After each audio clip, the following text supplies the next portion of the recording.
La création du monde et le Saint-Esprit. Alors, mesdames et messieurs, bienvenue à cette autre session de partage de connaissances sur votre chaîne préférée.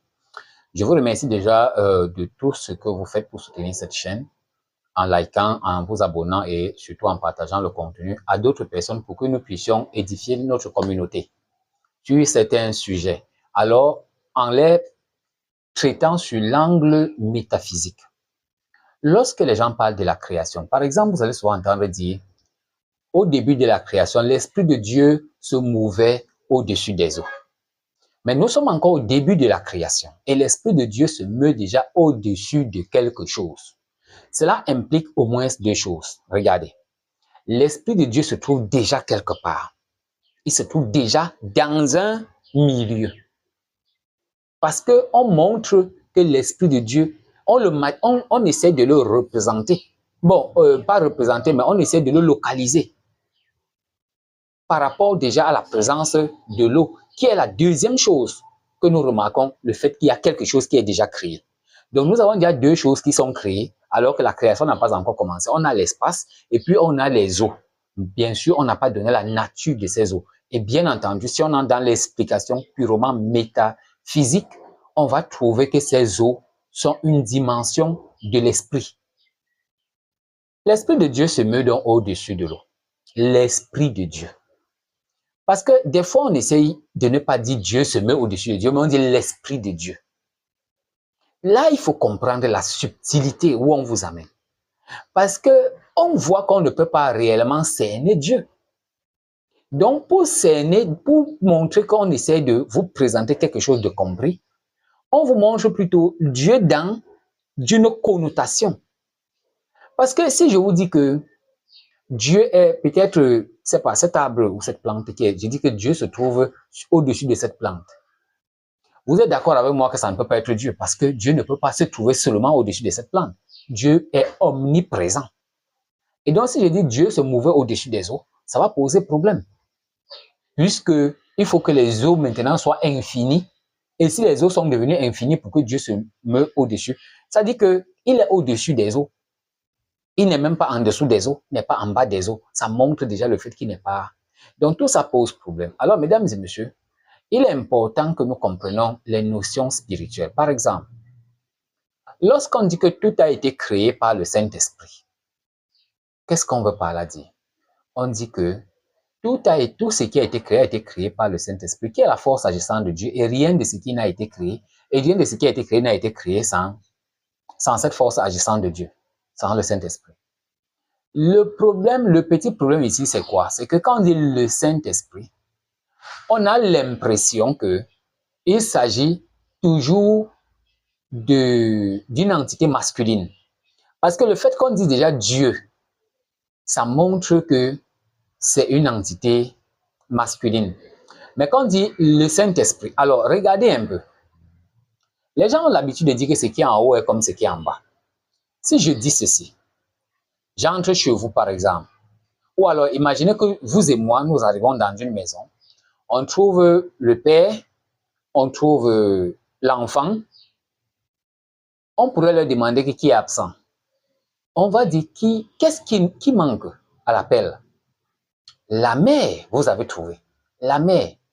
Donc, quand je dis au nom du Père, du Fils et du Saint-Esprit, je ne veux rien dire d'autre qu'au nom du Père, du Fils et de la mère.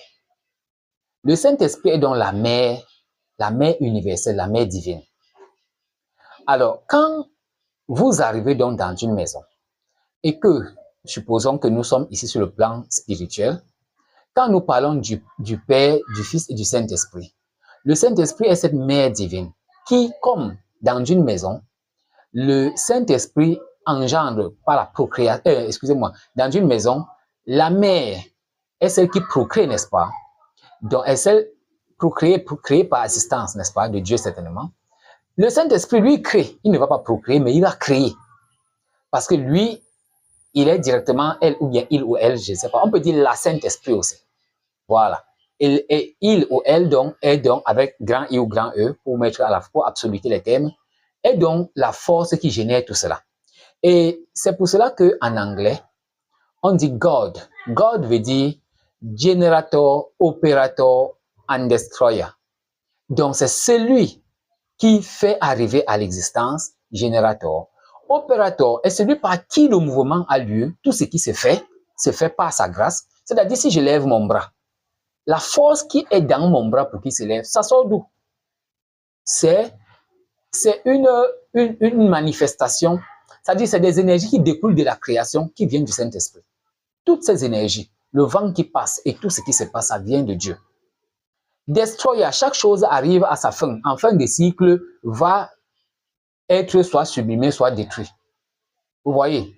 Donc, on peut détruire la négativité, comme peut-être même toute la négativité, et vous pouvez être emporté à la fin du cycle. Donc, c'est la compréhension même de ce que la divinité fait. Mais il faut comprendre que la divinité a son aspect masculin, son aspect féminin et son aspect fils. Et c'est là où il faut faire attention. Quand on dit son aspect fils, ça ne veut pas dire que l'aspect fils est moindre, est plus faible ou petit en termes d'énergie. L'aspect fils, c'est plutôt le fait que les deux énergies se rencontrent. L'énergie père et l'énergie mère se rencontrent maintenant pour opérer. Est-ce que vous comprenez? Pour opérer à une autre dimension plus puissante. Donc, quand on dit le Fils de Dieu, ça ne veut pas dire moins que Dieu.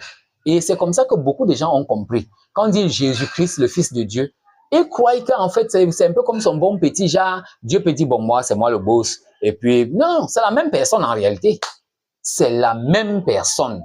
Jésus, Dieu et le Saint-Esprit, c'est la même personne. Maintenant, les rôles vont être répartis par ce qu'on appelle les aspects de Dieu. Bien entendu, nous allons approfondir ça dans le cadre d'une autre vidéo. J'espère qu'elle viendra très prochainement. Donc, restez connectés sur cette vidéo pour découvrir les bonnes choses. Alors, maintenant, nous comprenons que la création se fait donc par qui? Par le Saint-Esprit. C'est donc le Saint-Esprit qui va se projeter. Le Saint-Esprit ne va pas créer quelque chose qui est en dehors d'elle. Le Saint-Esprit ou même la Saint-Esprit, c'est sa projection qui donne cet univers que nous voyons. C'est toujours lui ou elle. Donc, c'est ce Saint-Esprit que nous voyons. C'est l'aspect divin féminin. Ce qui va faire que les planètes se mettent, des étoiles, le soleil, tout ça se met dans, et que le végétal, les minéraux puissent commencer à évoluer. Donc, le végétal va apparaître, les espèces, appelons ça comment là, les cellules végétales vont se transformer en cellules animales, évoluer. Après, on va avoir les invertébrés, après les vertébrés, après les homos, ceci, cela, et après l'être humain. C'est l'évolution, c'est l'évolution, c'est l'évolution. Donc, c'est important déjà de savoir que l'évolution, tout ce qui existe, ça provient du Saint-Esprit. Et le Saint-Esprit, c'est la divinité. Parce qu'il y en a qui commettent la bêtise de penser que le Saint-Esprit est moins que Dieu. Le Saint-Esprit, c'est toujours Dieu. Mais nous distinguons les rôles pour que les gens puissent se comprendre.